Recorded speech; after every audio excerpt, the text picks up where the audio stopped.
After I got them all divided, I thought the easiest portion to start with would be Mod Lot, because I think that was the one that intrigued me the most. So I started taking notes on the envelopes themselves, because it was a collection of correspondence. So it was just a bunch of letters to Mod Lot from her husband, Jim Andrews. There was no inclusion of her responses to these letters. It was just his. So I had to piece together a story just based on his responses. But I would take note of the envelopes, so who it was going to, where it was from, the date, and then I would read the letters themselves. And in my notes, I would do brief descriptions of what it was about. Usually it was, I miss you, I love you, this is what I did today, hope the weather's great there, hope you're having fun, and then that was it.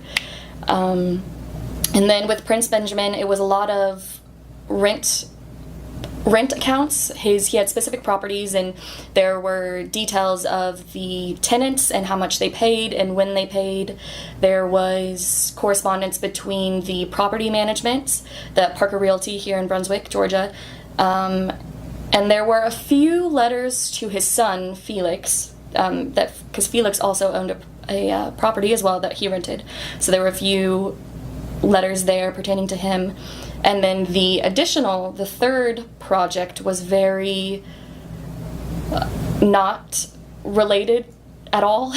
There were a lot of insurance pamphlets, insurance claims, or rather insurance policies. So those I would take note of the company itself, who had the policy, what the policy covered, who was the beneficiary, the date it was effective. And then there were a couple different blueprints for Brunswick, and there were a couple small notebooks that contained court shorthand, which was interesting. I never went into detail on what the shorthand was saying, which would be something interesting for somebody to do eventually, should they ever discover the collection. But after I had done my detailed notes, I started to organize them, and I decided best to do chronological order for each of the three collections. So I started with Mod Lot, and I got those organized in chronological order, and then I put them into folders. I put them into folders. The acid-free folders, and I made sure to not label them right away because I wanted to make sure that my order was correct. I had been pre-warned to not label anything until nearly the end. That way you wouldn't have to rearrange or erase 8,000 times. So I used acid-free paper and the archival plastic paper clips to attach numbers to each of my folders that would go in the order that I needed it to. I did the same for all three of the collections, and then I organized them and put them in the correct size boxes. I can't think of what those are called. The flip boxes? The flip boxes. And then I came up with names, which proved easy for Mod Lot. We went with the Mod Lot papers because it was a collection of correspondence. And then for Prince Benjamin, since it was more official, we went with the Prince Benjamin collection.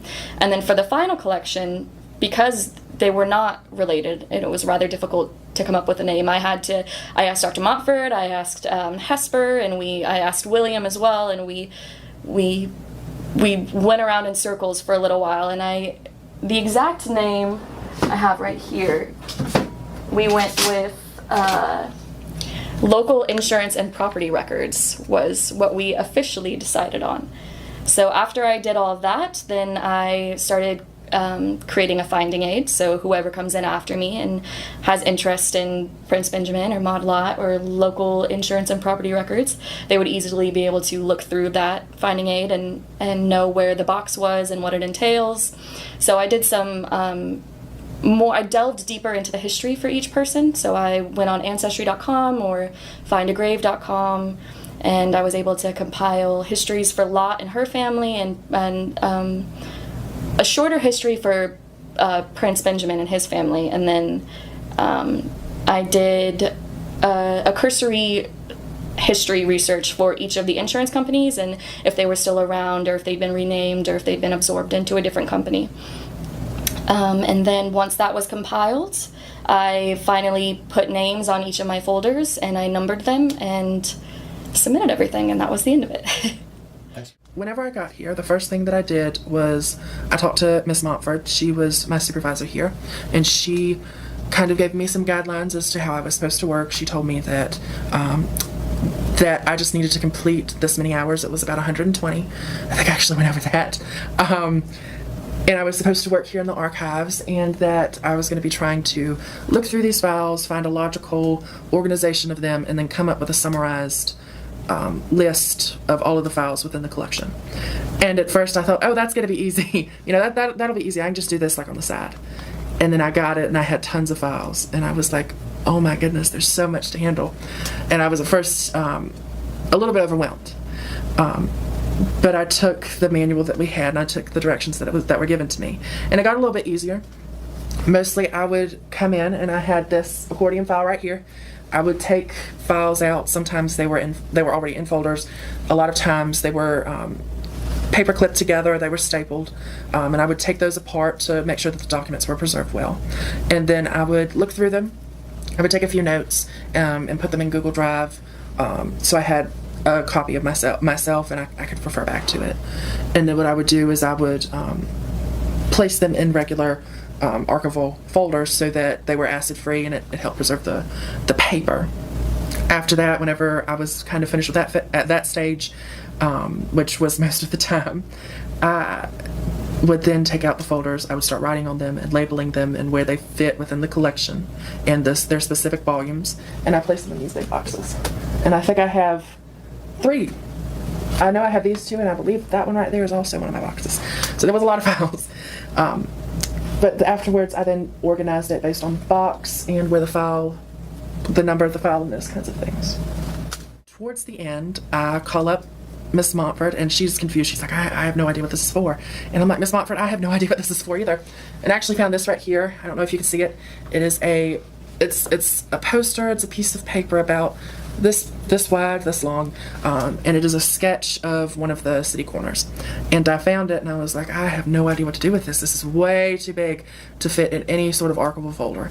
And she's like, oh my goodness, this is amazing. This looks amazing. And I show it to her, and she's just amazed. And I'm like, well, I have no idea what to do with it. And she said, well, what you need to do is, if you can find space, you need to find a table and try and press it so the creases will stop, because it'll cause the ink to fade. And so I did that, and I made a makeshift way to press the poster. It was a lot of fun, and I'm really glad I was able to save it, because I think it's very beautiful. It's very detailed, and the ink is already starting to fade, so I'm happy that maybe they'll have it for quite a few more years. And what was really, I think, the highlight of it was this collection comes with this box right here, which was a time capsule. And I wasn't able to go through the time capsule, but it was very funny, because some of the things in the time capsule, for example, there was an eye patch, and there was a hook hand, among other things, and it was a lot of fun. It made it more whimsical, and it was like, okay, well, these people were people. They were just staunch, and it made things a little bit more lighthearted.